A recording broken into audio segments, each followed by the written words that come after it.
Once again, we pursue our old adversary, the quest for physics, and we're almost to the periodic table. We'll start that electricity and the periodic table. We'll start that Thursday. We have a lecture Tuesday next week, and then Thursday next week, we have another midterm exam.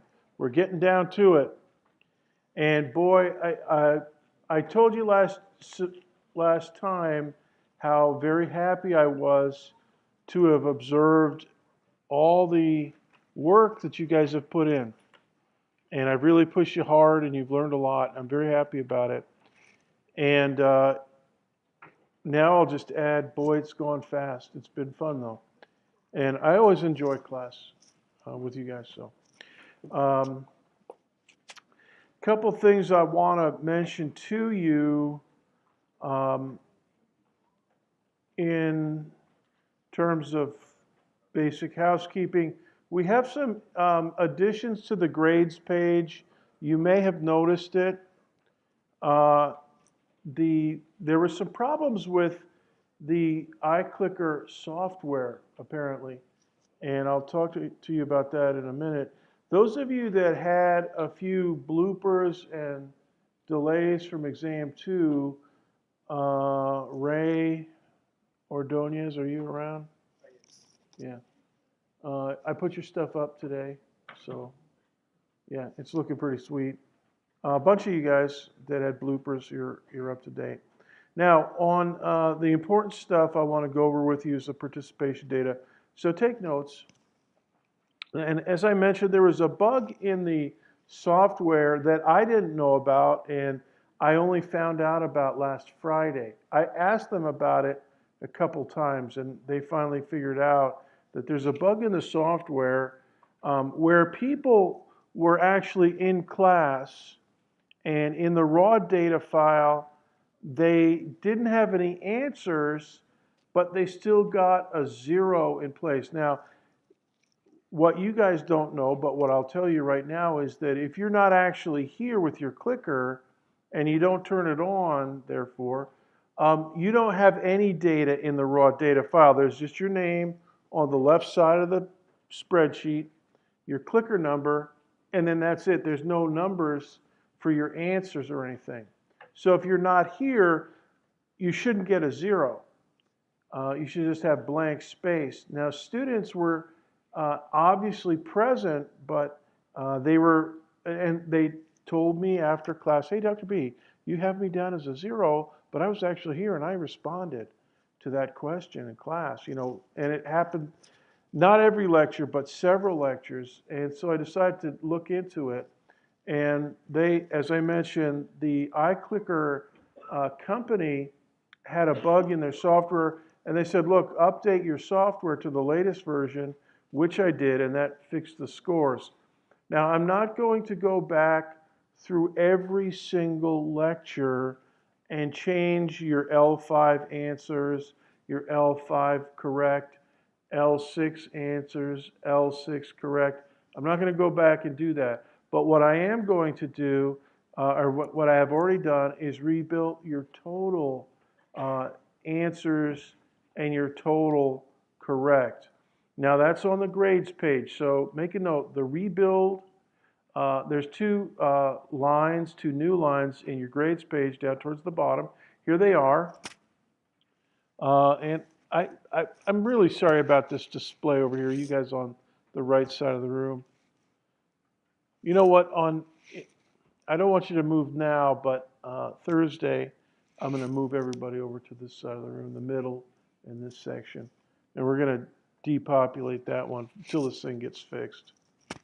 Anyways, here are the two new rows up here in web courses in your grades page. It says rebuild of answers 0329. That's today. I did it this morning before coming to school. Rebuild of correct 0329. So that includes an update of everything through lecture 20, from lecture 5 through lecture 20. And this time, there's no zeros in there. So you should be able, if you were one of the people that got those mysterious zeros when you knew that you were there and that you knew that you answered, go back and look, and hopefully your grade is increased. And I know that there was several students whose grade went up. And Justice, you're looking, all your data is now up in this column, okay, or this pair of rows. So you're squared away on that. And a bunch of you that had clicker problems, your data in these two rows is right on the money. Okay, so I'm not going to go back and correct all that other stuff. I'm going to leave it there, but I'm going to go from this.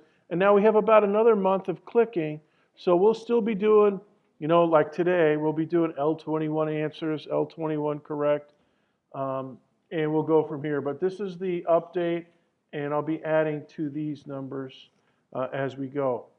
Now, any questions about that?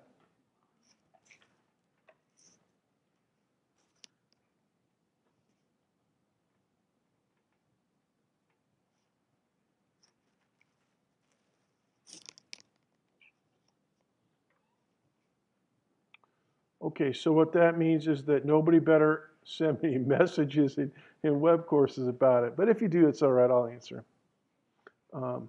Also, I made an update to your participation pointage estimate as of last Thursday. So in other words, I converted your clicking data into some fraction of 25 points. Many of you got straight 25 out of 25. And that is on the same line, but now it reads participation pointage estimate March 23rd. That's, ooh. Okay, so that's last Friday. And then, wait a minute, that can't be right. That's got to be March 24th. I'll have to change that. Anyways, L5 to L20. So for instance, this example student has 23 out of 25 because, let's go back to the previous, because he has 32 out of 41. So if you want to review how to calculate clicker questions, you can use this as an example. If you have 32 out of 41, that's less than 85%, and it corresponds to participation pointage of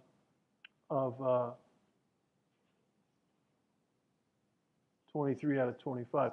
Okay, now I want to talk about special study groups, okay? And I know that a lot of you are interested in this.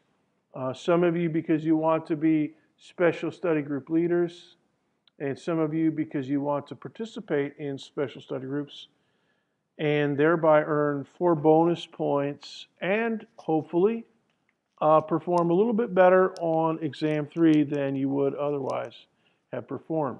So let's talk about this for a minute.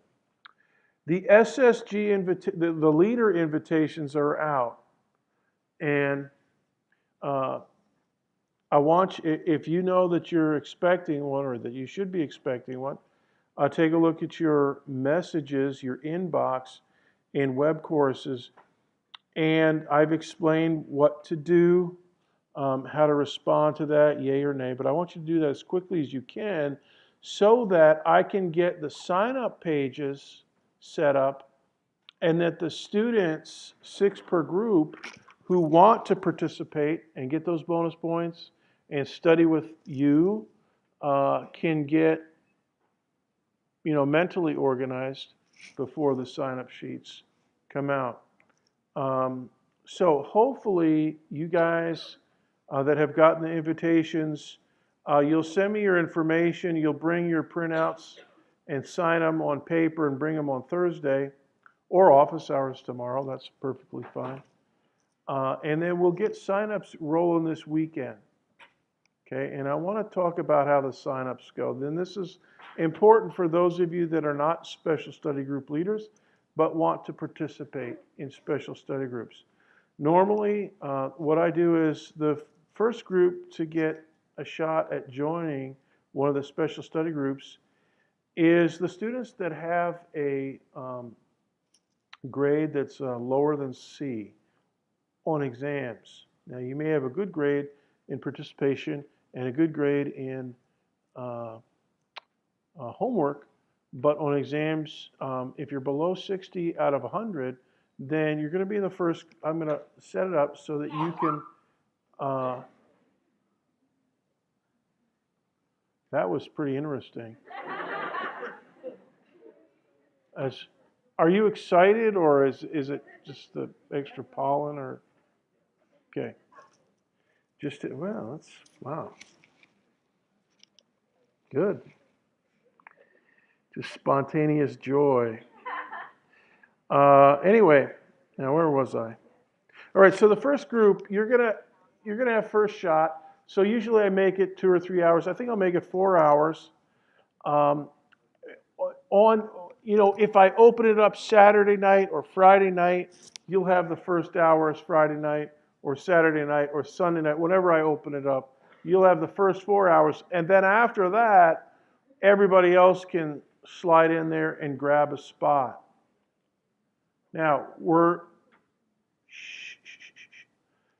depending on the number of people who accept the offer of being an SSG leader, we should have room for everybody in the first group and then some. So don't worry about, you still have to be fast. When it opens up for everybody, it's like the Oklahoma land rush.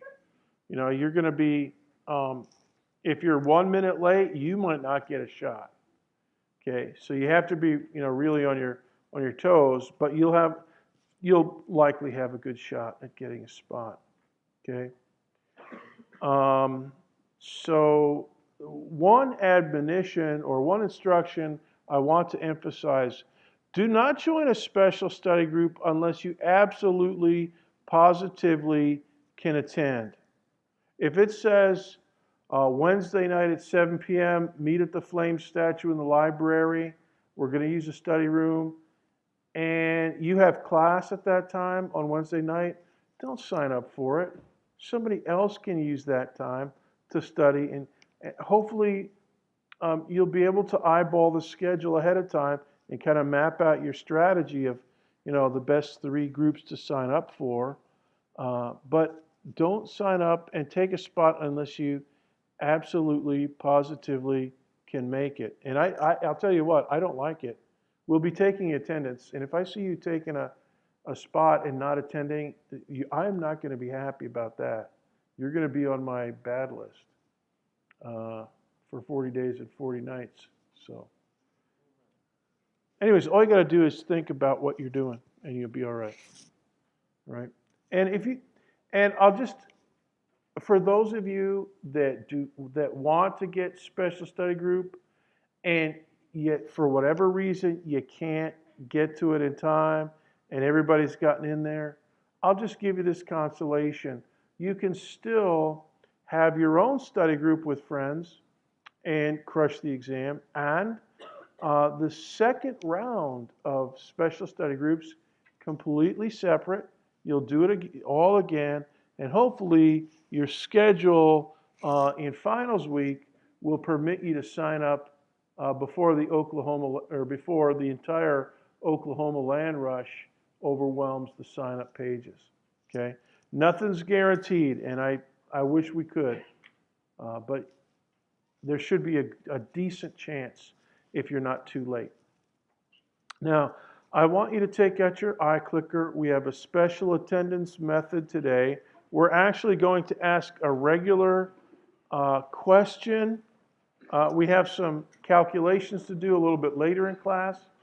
But for right now, I have a special Chuck Norris related method of taking attendance, and also determining actually if these people are, where's my, hold on a second, students. Okay, hold on, I got to stop again. Okay, now we're ready for some eye clicking.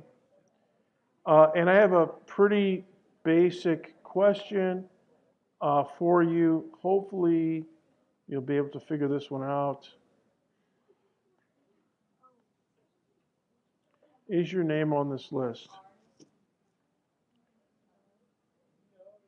So, for those of you that are wondering, this is the list of people that got invited to be special study group leaders. So 14, Darian. That's good. So that's what, 84 students. That's a good fraction. Yeah, it's a good fraction of class. It's not half. Actually, 98. This is fairly close to half the class will be either leading or in as a member. Okay, 10 seconds to vote. 10, 9, 8, 7, 6, 5, 4, 3, 2, 1, 0. Yeah, I'm not having a good day here mentally. This is almost like being on a Monday. I'm just making all these bloopers. Well, this is interesting. All right, I want you to look at this set of results carefully and ask yourself, do you see anything unusual about category A?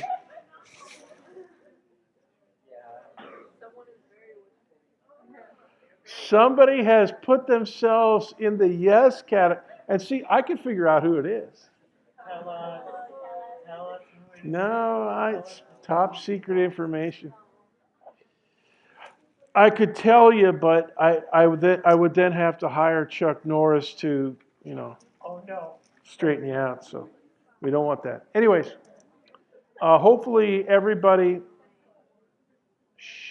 this is my way of just checking to see that everybody that's been invited to SSG got 5 minutes of me nagging about it. So let's keep going to the next. We're going to continue talking about the gas phase and what carbon dioxide does, and the physics. Ooh, let me get that out of the way there.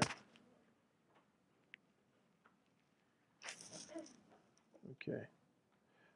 The physics concept that I want to review with you is the fact that the ambient pressure in your container for your chemical reaction or your material, even if it's not doing a chemical reaction, can affect the phase transitions that occur. Now, we're familiar with the phase transitions that occur at sea level.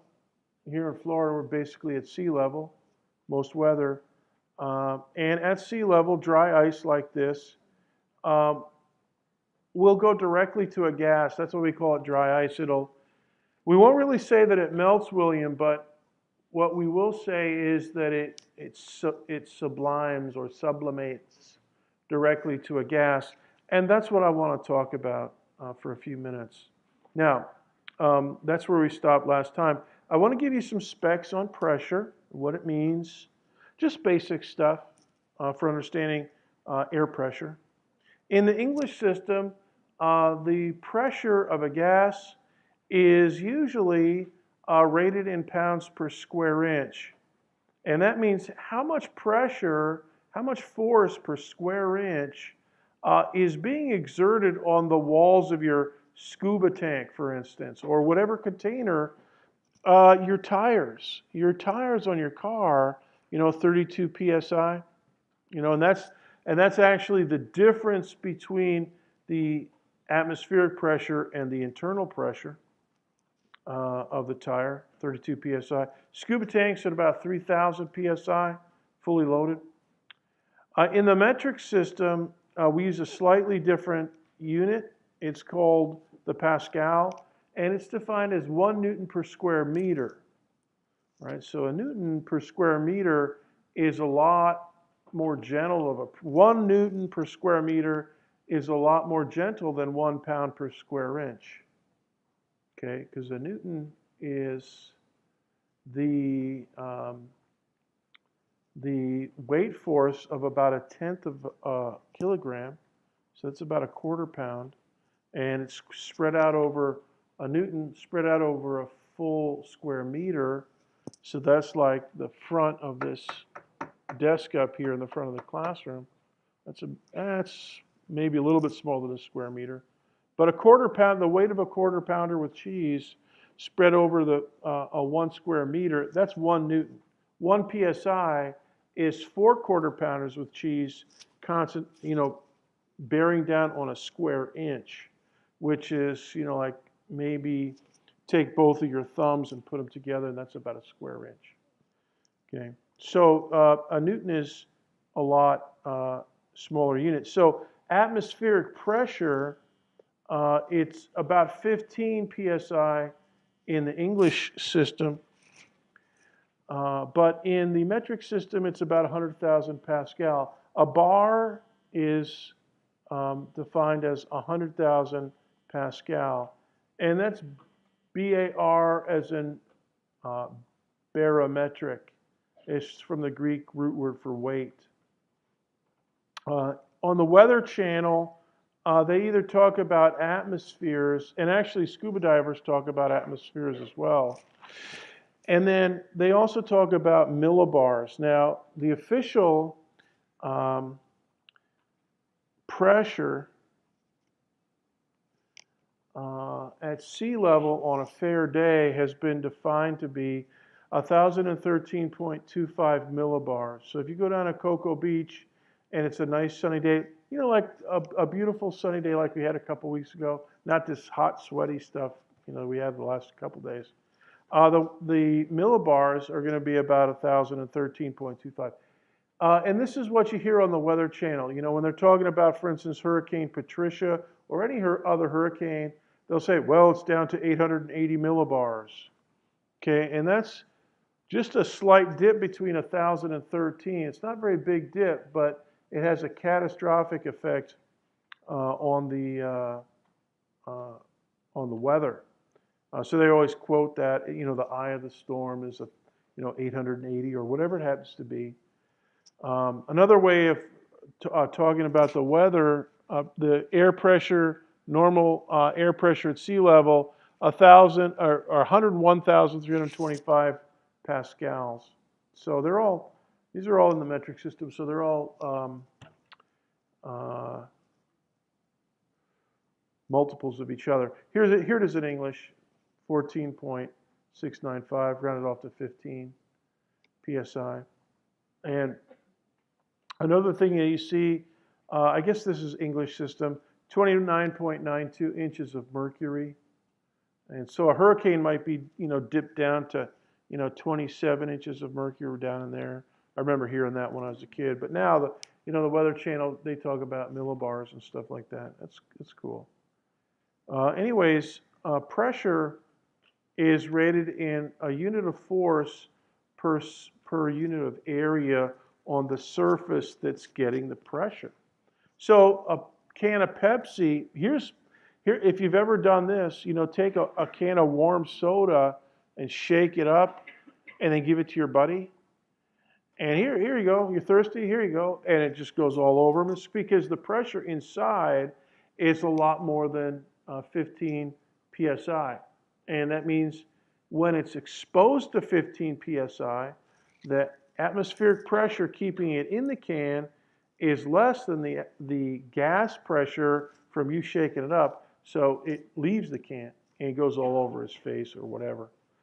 So don't do that if you want to keep your friends anyways. Okay, CO2 dry ice. Let's look at this. This is a tricky diagram. Go ahead and make a sketch of it, and I'll kind of guide you through some of it. The vertical scale here is the pressure scale, and this is in kilopascals. All right, so 101.4, that's basically down here, that's 1 atmosphere. right down there. Now up here a little bit higher, that's a little bit higher pressure. All right. This horizontal scale is the temperature. And what they do is they make a line across this diagram to signify or divide the diagram into solid, liquid, and gas phases. And it's a way of saying, all right, if you want to know if your CO2 is gas, liquid, or solid, look at the pressure, look at the temperature, and then look where your pressure and temperature ends up. So for us guys, we're down here pretty close to 1 atmosphere most of the time. So we're going to go from a solid straight over to a gas. All right, that's this. And that is called sublimation, from a solid to a gas. Now this is what CO2 does. Water is different. Water has different properties. H2O, CO2, completely different shaped molecules, different mass, different bonds, etc., behave differently, right?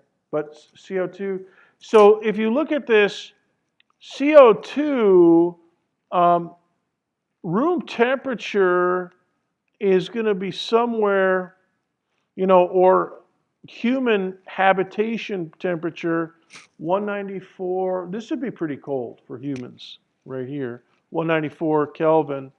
But up here, it's not too bad. It's a little bit, more habitable. And then 304, that would be a little bit, that'd be getting warm up there. All right. Now, at those temperatures at sea level, yeah, you're just going to, go straight to a gas. But at higher pressures up here, like up here at 7380, you can go from a solid to a liquid, and then from a liquid to a gas. It's kind of cool how it works. And this pressure temperature diagram basically tells you the behavior of CO2. Now there's a special point right here called the triple point. And that's at about 5.1 atmospheres, 216.8 Kelvin. Now that's high pressure, that's way higher pressure than we have in normal atmosphere. So you'd have to create this in a laboratory. It'd be fairly cool, fairly cold, and fairly high pressure. At that high pressure and low temperature, CO2 can coexist in all three phases, gas, liquid, and solid. Everywhere along this line below the triple point, CO2 can exist as a gas and as a solid at every temperature and pressure along this line. Up here, all three at the same time. Up above the triple point, you can go all these temperatures and pressures right in here. They'll exist like solid and liquid. Now that would be like ice water.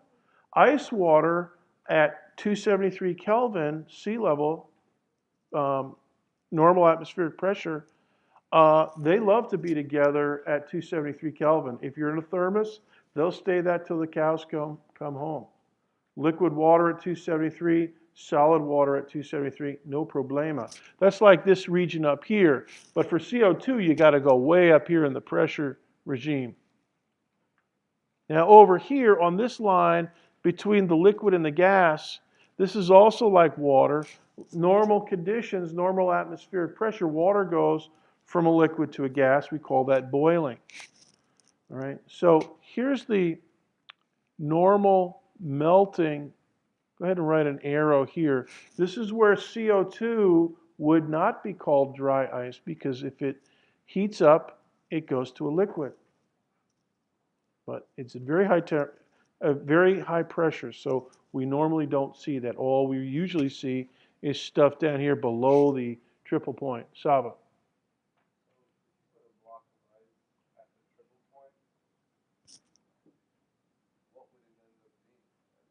We just sit there. Yeah. If you put a block of CO2 at the triple point, that pressure and temperature, it would just sit there unless you put a propane burner underneath it, start warming it up. Okay, then you're moving to the right, and you'll convert it to gas, I guess, if you go straight to the right. But if it's in a container and you heat it up, it's going to change the pressure, so you're also going up. So you might go along that, somewhere up to the upper right there. So it might start going to a liquid and then to a gas, but it just depends on the device that you've got it stored in. If it's a thermos, if you have a cooler, where you put soda pop and whatnot, sandwiches and stuff when you're going to a game, the lid's not screwed in. So if the pressure gets too high, it'll open. It'll just budge open. Okay, and that's the right thing to put CO2 ice in. If you put it in an enclosed container, like I explained last time, you put it in a little water bottle or something and screw the lid down, it'll expand sufficient to blow, cause an explosion. Okay, so it depends on, what happens with that block of CO2 ice depends on, what kind of device you're containing it in. All right, so this is melting up here. And just to reinforce what I said a few minutes ago, that this is a 5.1 atmosphere is high pressure, but it's really cold, 216.8. I mean, if the temperature outside this building were 216.8, even I would feel cold. And I was born up north in New Jersey, lived a long time out in Montana, so I'm used to cold weather. And my wife's from south of here, and she always bundles up when it gets to about 70, which I always give her the business about that, but it just depends on where you grew up. But even at 216.8 Kelvin, I'd be kind of cold. Question here.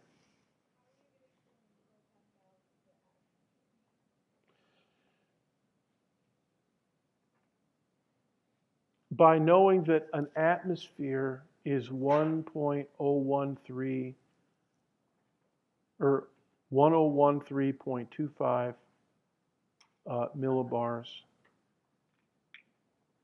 or 101,325 pascals. This is kilopascals. So, normal atmospheric pressure is 101,325 pascals. That puts it pretty close to here. This is a little bit high. So here's another way to say it.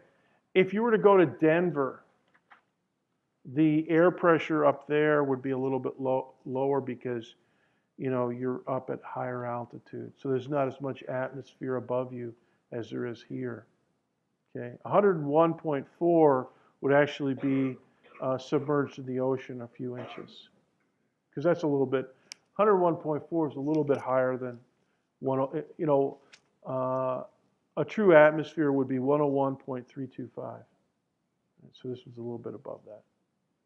But all right, let's talk about another concept, waves. And this is from chapter 6 in your textbook. We'll try to talk about this today and tomorrow. And boy, it's a huge topic, very, very big. And we'll actually keep talking about waves when we talk about the electrical field and also about the periodic table, our main topic, our main quest, main goal of the semester. Number one concept in my book is this curious description of waves, that they don't actually move water or air from point A to point B, but they do transport energy and momentum. So when you see waves crashing into the shore over there at Cocoa Beach, that's not water. The storm that generated it might be off the coast of West Africa, but the water that's crashing ashore didn't come from West Africa in the past 48 hours, but the energy did. It'll move across maybe not 48 hours, but maybe several days. But the water doesn't move across the ocean in several days. The energy and the momentum do. Okay, same thing with sound. I'm talking to you, and it's coming through the microphones in this room, and not the microphones, but the speakers, and the speakers are putting out little pulses of energy to mimic my true voice, and they do a fairly good job of it. And what that does is it causes little variations in the pressure from point A to point B in a periodic manner, a rhythmic manner, to make a wave. And that wave actually moves off towards your eardrum, and that's what you hear. But the air molecules next to the speaker don't directly shoot down to your ear, but the energy and momentum generated by the speaker does shoot down to your ear and to everybody else's ear that's within earshot. Another thing about waves is that they're not easily localized.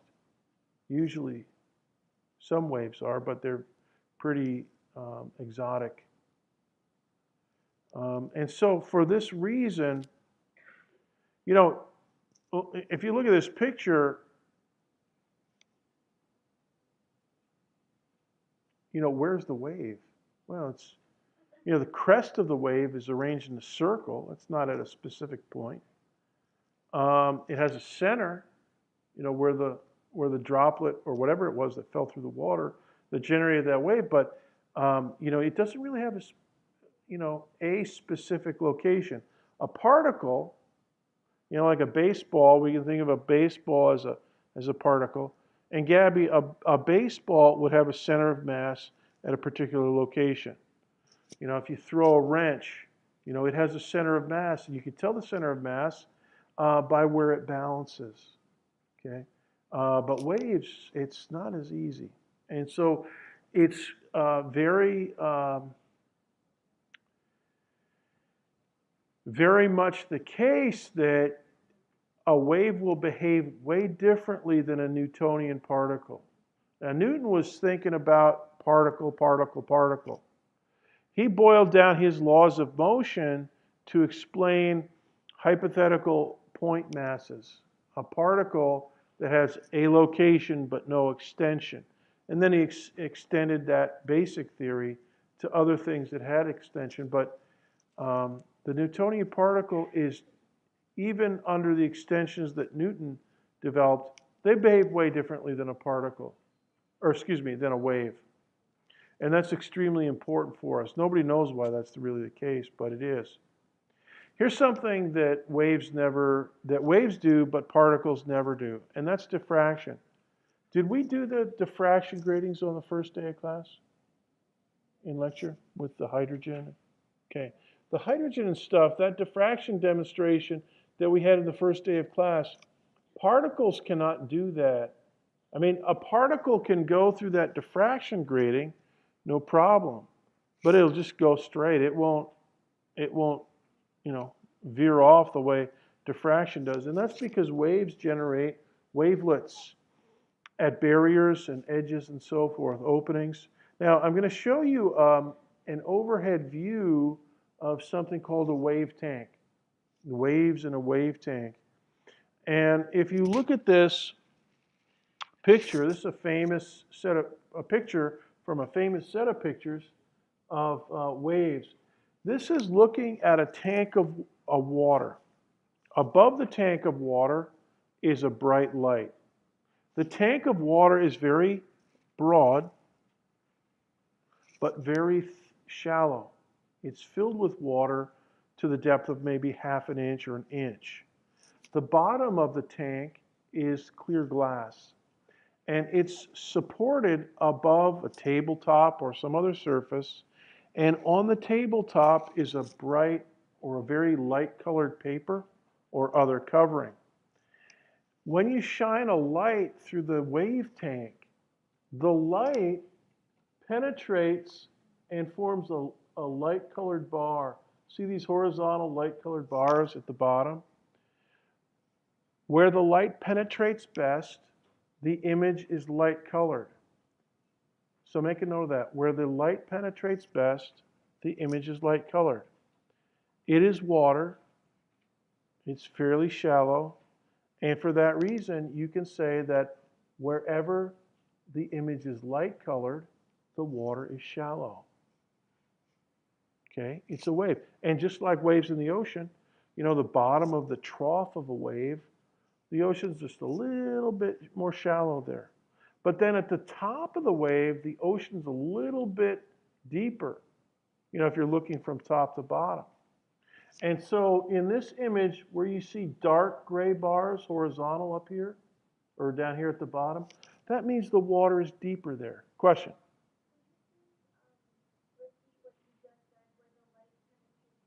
Yeah, where the light penetrates better, the color of the image is light colored.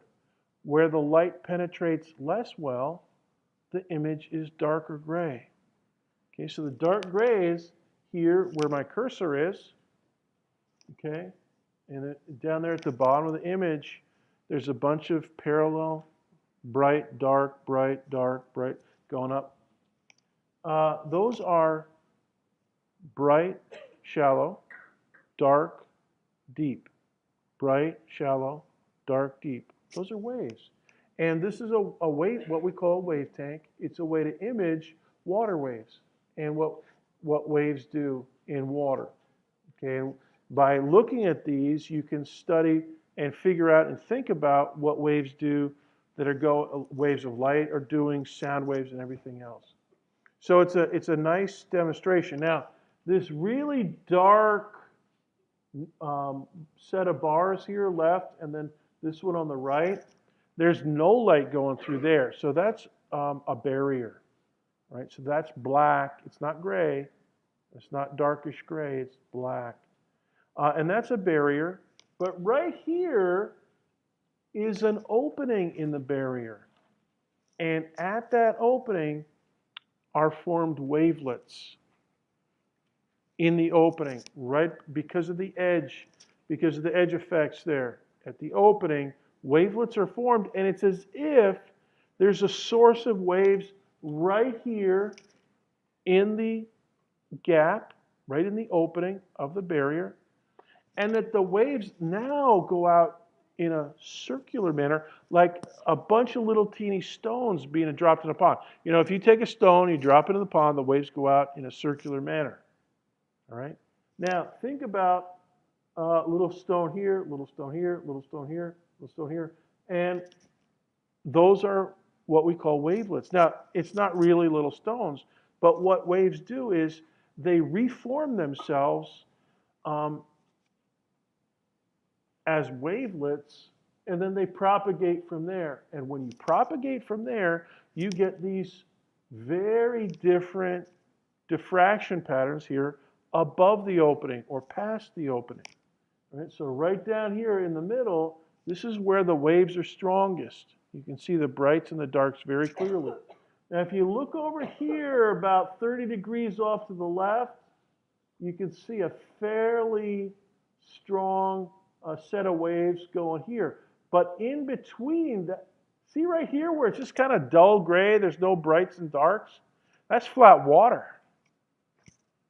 There's no wave energy going here. See where my cursor is? Go ahead and look at it. See where my cursor is? Everybody look. Yo, take a look. Yeah. No, don't look at me. Look at this. Where my cursor is, if it's flat, if there's no bars, light and dark bars, that means it's flat water. Okay? There's no wave energy in that particular direction. Particles never do that.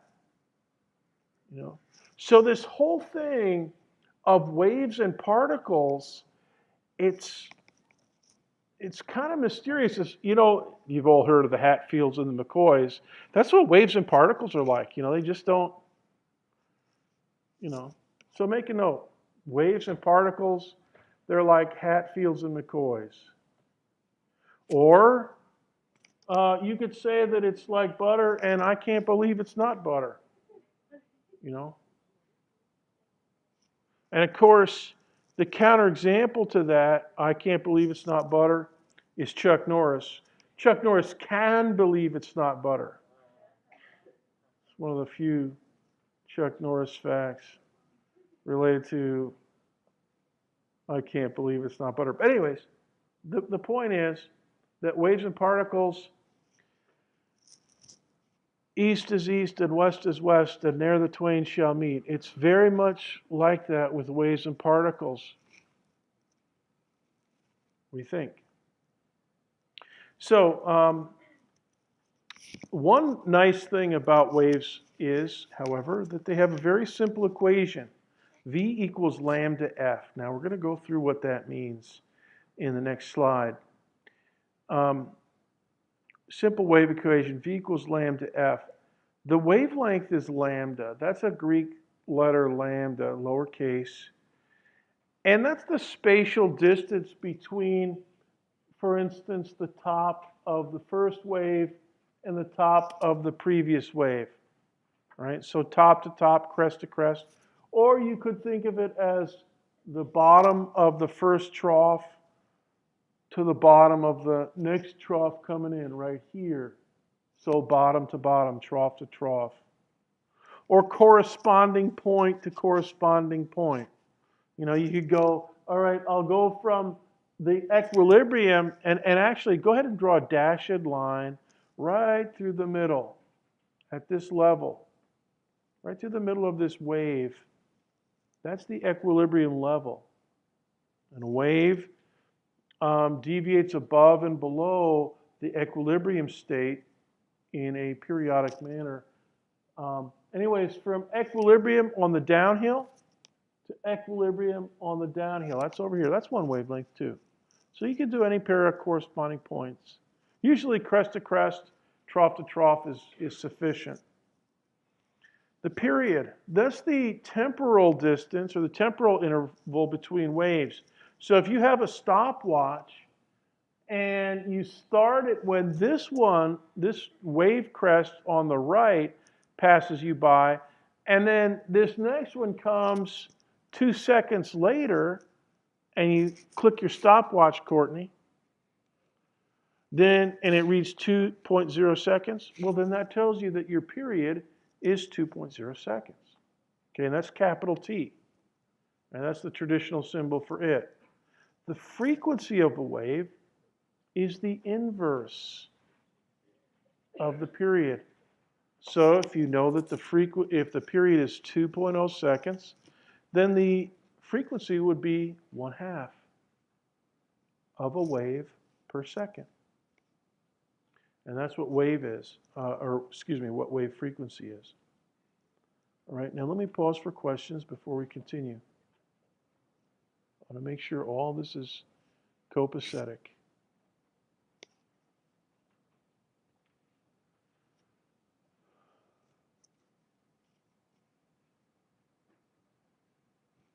Question?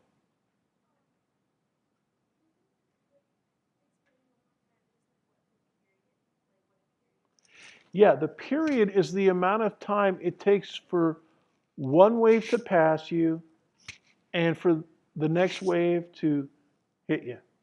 Right? So if you're standing at a dock, you know, and you see the waves come in, just the time between breakers, all right, at the beach. I mean, that's the period. And so, you know, if you're down at the beach, it might be, I don't know, what would it be down at the beach? Every 4 or 5 seconds, maybe? No, that can't be right, because I know waiting for a wave. Anyways, the period for waves at the ocean is measured in seconds. All right, let me check my phone here. Somebody's blazing at me. I'll have to check that later. Anyway, so and then the period is 1 over that. The frequency is 1 over that. And wavelength and frequency are the things in this wave equation here.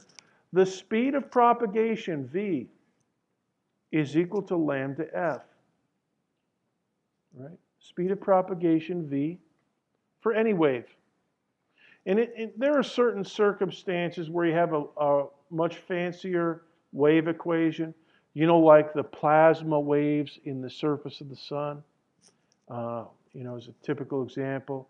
But if you look at it correctly, even though it's got a lot of calculus formulas and stuff, it's still going to be speed equals a wavelength that's got a lot of calculus in it times a frequency with a lot of calculus in it. But it's still going to look a lot like that. Okay, light is a special kind of a wave. And The electromagnetic field is the field that affects compasses, electrons, and protons. So a magnetic field, of course, will turn a compass needle, wherever you set it. And then electrons and protons respond to the electromagnetic field as well. Now we're going to be talking about that later this week, maybe next Monday. Start talking about electromagnetic field. Static cling. If you ever walked, in another state, Florida probably doesn't happen much, but if you're in an air-conditioned building on a really low humidity day, like we so seldom have here in Florida, and you walk around on the carpet in your socks, and you go touch a metal doorknob, a lot of times you'll get a little tiny shock. If you put your clothes in the dryer without cling-free sheets in there, they'll stick together by static. Okay, that's electrons, mainly electrons either absent or in surplus. We'll talk about that in a few days. The electromagnetic wave phenomenon forms a spectrum. Now here's a diagram of it. The visible part of the spectrum is just a tiny part of the total spectrum.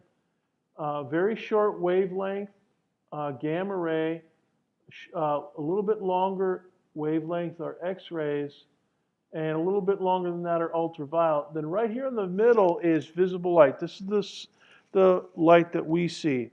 Now, the order of the colors in the spectrum is important. And I can never remember, I have an astronomy class this semester, so we go over this stuff a little bit earlier this semester with them.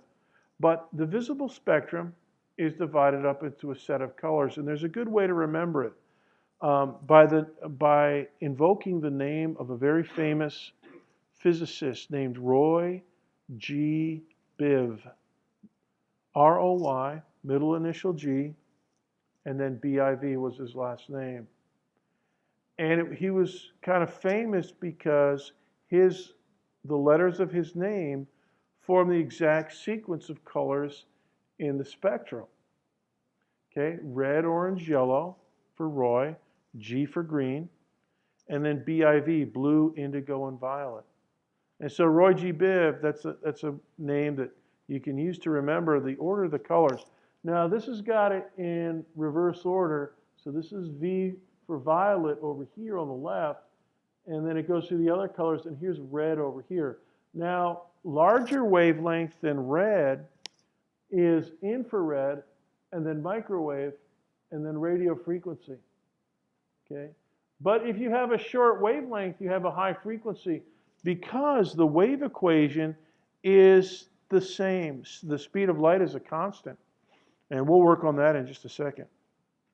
So the long wavelength order of the electromagnetic spectrum is radio, infrared, and then visible, Roy G. Biv, and then ultraviolet out past the V of Roy G. Biv, and then X-ray out past ultraviolet, and gamma rays beyond that. But usually this is all that I lay out. And now, the wavelength of visible light, go ahead and write this down. It's not on the slide. I think it's maybe on a later slide, but let's go ahead and write it down now. The wavelength of violet light is 400 nanometers, 400 nm. The wavelength of red light is 700 nanometers, approximately. So when you get up into the high 600s of nanometers, nms, you're talking reds. A little bit shorter than that, you're talking oranges. A little bit shorter than that, yellows. If you're 400 nanometers, then that's a violet. That's a violet colored photon. Ultraviolet is even shorter than that. So 200 nanometers, go ahead and write this down.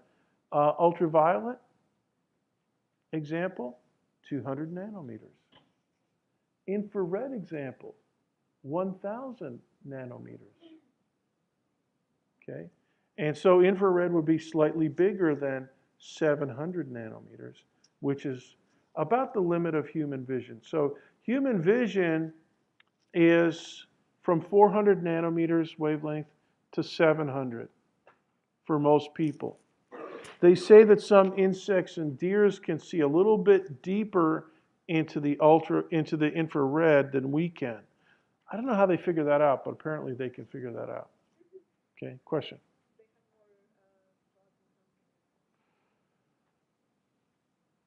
They have more rods and cones in the retina. You mean bugs?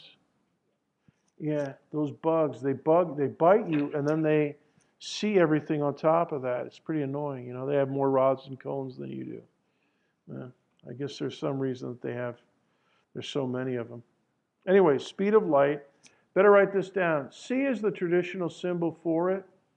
And we've used C for specific heat. Make sure to read carefully to determine the context, so that the letter C that you're using isn't a specific heat, but is the speed of light. 3 times 10 to the 8 meters per second. That's 300 million meters per second. It is really fast. It is the fastest speed, we think, that anything in the universe can go. Nothing can go faster than the speed of light, according to Einstein's theory of relativity. It goes a certain distance. Every second it goes 3 times 10 to the 8 meters. And so the distance from Earth to Sun is about 500 light seconds. It's 499 point something. So I always round it off to 500. 500 light seconds, that's about 8 minutes and change. Okay? It takes that long for light to go from the surface of the SUN to our planet here. Why do physical systems oscillate? Let's talk about this. Simple example is a spring. And everybody knows that a spring oscillates, waves oscillate, and waves in the ocean oscillate. They go from crest.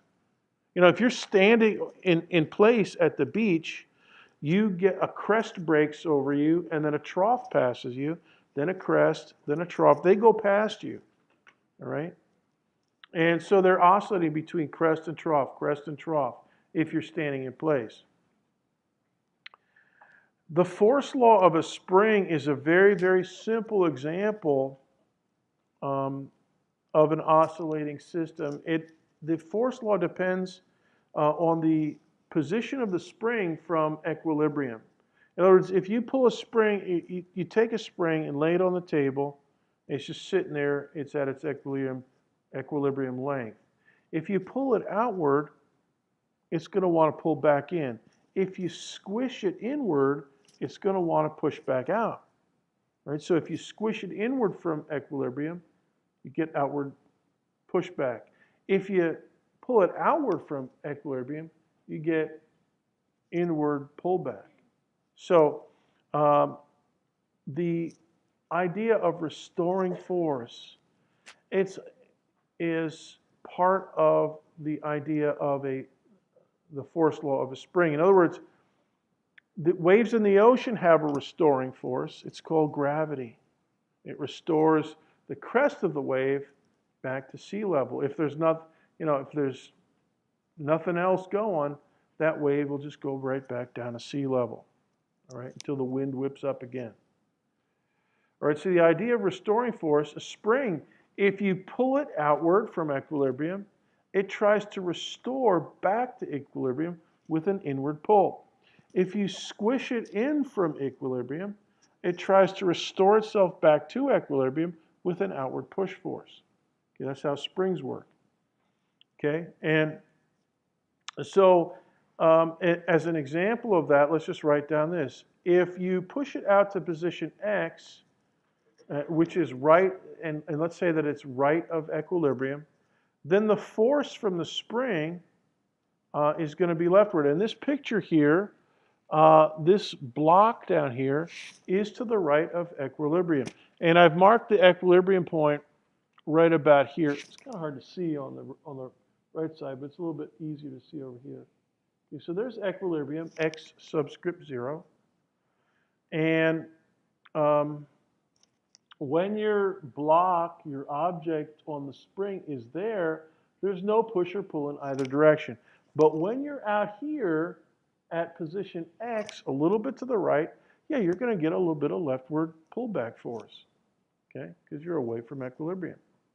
Right? So go ahead and make a leftward pull force on that block. And something like that happens with water waves in the ocean. The pullback force is just good old gravity, 9.8 meters per second squared. Right? And that'll pull the trough back down to sea level. But because it has momentum, it'll keep going and form it'll pull a crest back down to sea level. Because it has momentum and mass, it'll keep going though and form a trough. And that's why you get waves that oscillate through the ocean. If you pull it to the left, then the force is rightward. And so go ahead and make a note of that. And the formula for that is pretty simple. This is about this way simpler than universal gravitation. F equals minus kx. F equals minus kx. The minus sign is meant to convey the idea that if you go out to positive x, the force is the actual force is in the opposite direction. Okay?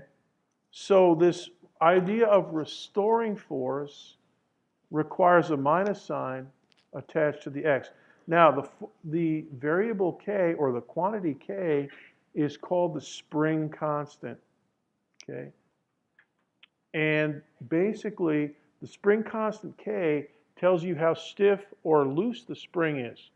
So if k is really big, it's tough to squeeze the spring together. So like car shock, not shocks, but the coil springs in your car are meant to support a ton or more of mass. So they're really high spring constant. But like if you have a clicking a ballpoint pen that you can click, has a little tiny spring in there, just a little bit of pressure or a little bit of force will get that thing to compress. So, and K is the spring constant. That's the quantity that encodes the stiffness.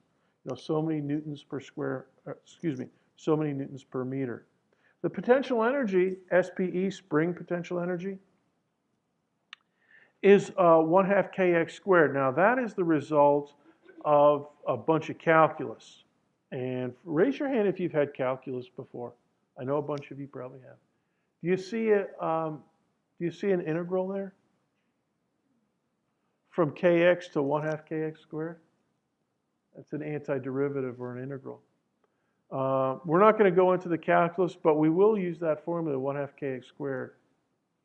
And the reason that I'm featuring that in my discussion this morning is because anytime you have a physical system where you see a restoring force, F equals minus kx, so a minus sign, and then a constant, and then some kind of coordinate, or if you see a potential energy that's a constant, 1/2 k times the square of a coordinate, x squared, anytime you see anything like that, you know that it's going to oscillate. It's going to be an oscillating system.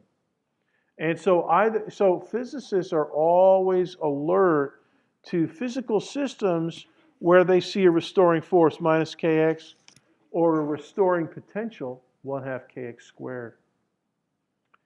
Now, let's get back to oscillating system.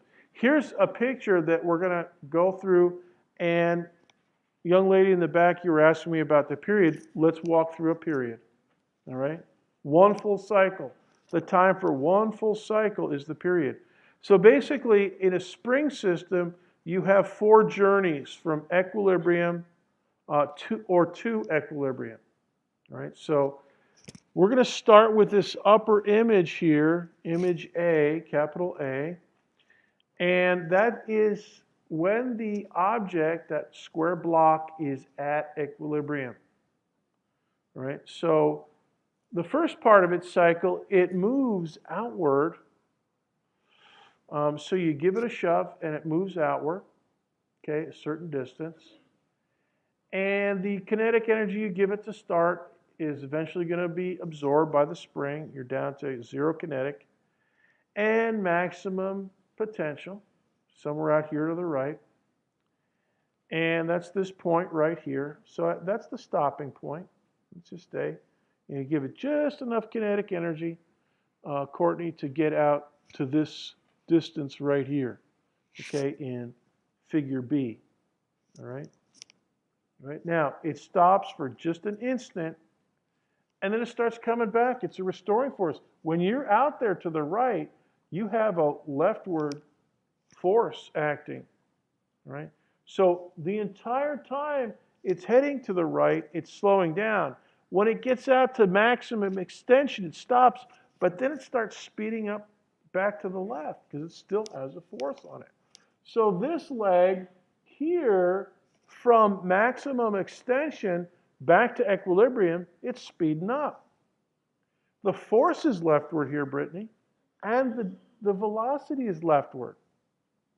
And so force and velocity parallel means speeding up. All right? Now, once you get to the equilibrium right here, you're going to overshoot. You're going to keep going to the left over there. But now, here you are. You're going to the left, but every inch you go to the left, you're getting some rightward pushback force. You're trying to squeeze that spring in. The spring's going to push you back. Right? So everywhere on this leg, from equilibrium out to maximum compression, go ahead and write that word down, maximum compression. Max compression is right about here, for this example anyways, in figure D, that's max compression. Everywhere from equilibrium out to max compression, you're getting a pushback. You're moving left, but you're getting a pushback force to the right, so you're slowing down. You stop right here. You turn around, and then back you go, back to equilibrium. And now you're moving right with a rightward force, and you're speeding up. Where do you think the maximum kinetic energy would be? At max compression, max extension, or equilibrium?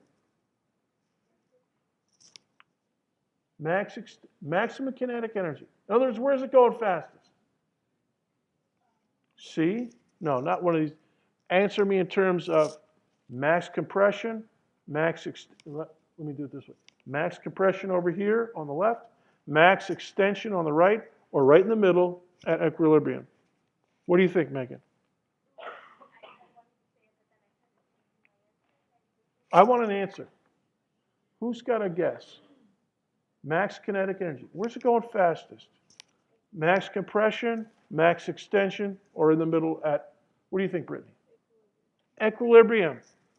Ding.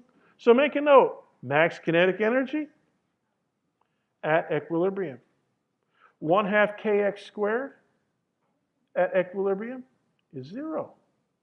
Maria, max kinetic potential energy is 0 at equilibrium, because potential energy, Melanie Starling, is 1/2 kx squared. Equilibrium is x equals 0. 1/2 k times 0, whatever k is 0. So 0 potential at equilibrium, max kinetic. 0 kinetic at max compression, maximum potential. So write that down. Max compression, 0 kinetic, maximum potential, maximum SPE, whatever it is. Extension at maximum extension and 0 kinetic, you've stopped, but you've got maximum potential energy, 1/2 kx squared. You're at your biggest x value. So 1/2 kx squared is at its biggest value, whatever it is. All right? All right, so that's one full vibration or cycle.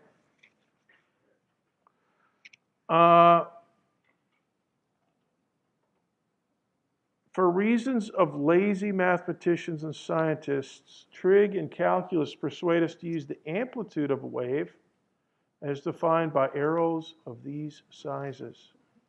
So in other words, half the total distance of travel from max compression to max extension, half of that is your amplitude.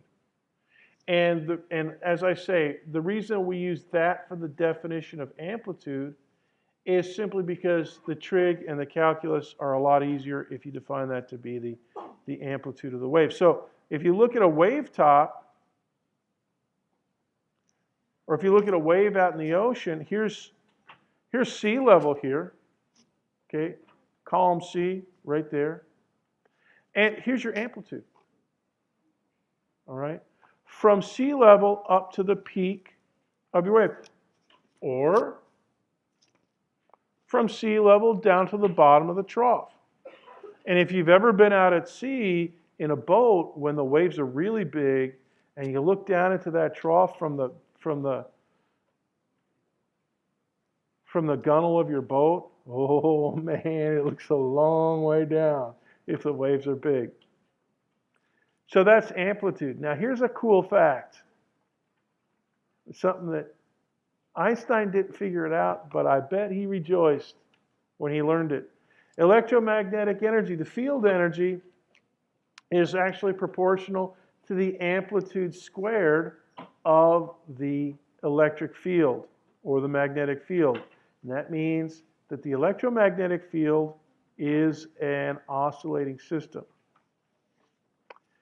All right, go ahead and write this down. I'm going to give you some homework tonight because we're going to dismiss in a second. I want to get a little further, but this is good. This is a good place to stop. C equals lambda F. This is the wave equation for light. So it's just like V equals lambda F, except we use C for the speed of light. The speed of light is a constant. And we're going to use this. We're going to do some calculations with this on Thursday. And I'll give you some baby calculations tonight you can mess around with. And homework 14, you're dismissed. I'll see you on Thursday. Good class today.